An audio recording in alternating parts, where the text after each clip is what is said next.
Sean Haney here with Real Agriculture, and we are at Manitoba Ag Days. We're hanging out right now in the CCAN booth, and I'm joined right now by oat breeder Jim Dick. How's it going, Jim? Oh, it's going great. Good to be here in Manitoba today. So tell us a little bit about your oat breeding company. So we're a family oat breeding company, Sean, and just began in 2008. And we decided to get into it just to see. We saw an opportunity to work on oats, and it's a creative outlet.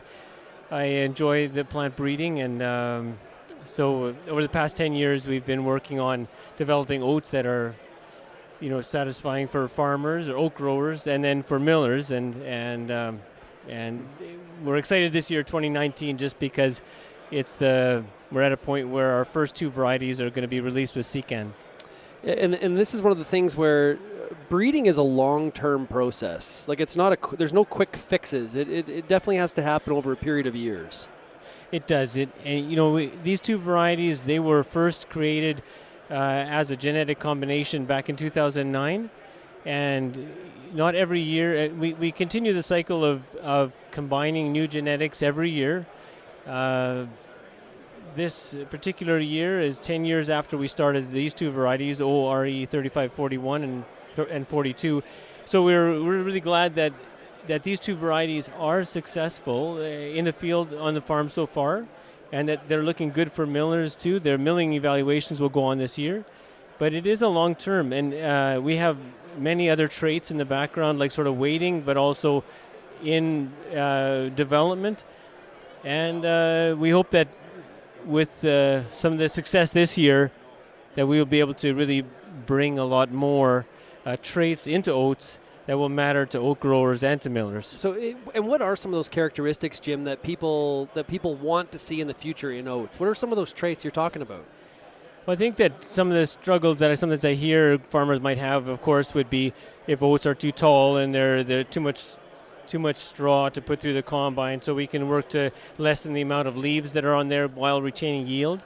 We also understand, of course, that oats take up a lot of bin space, and there's a lot of opportunity to work with the kernel in oat, the groat, and to move heavier and heavier bushel weight so that we can reduce the amount of space it takes not only to store grain, like the oat grain, but even to ship it elsewhere. And so these are projects that are in the works as well, like so heavier test weight and just while keeping yield at the levels or higher where growers want them to be.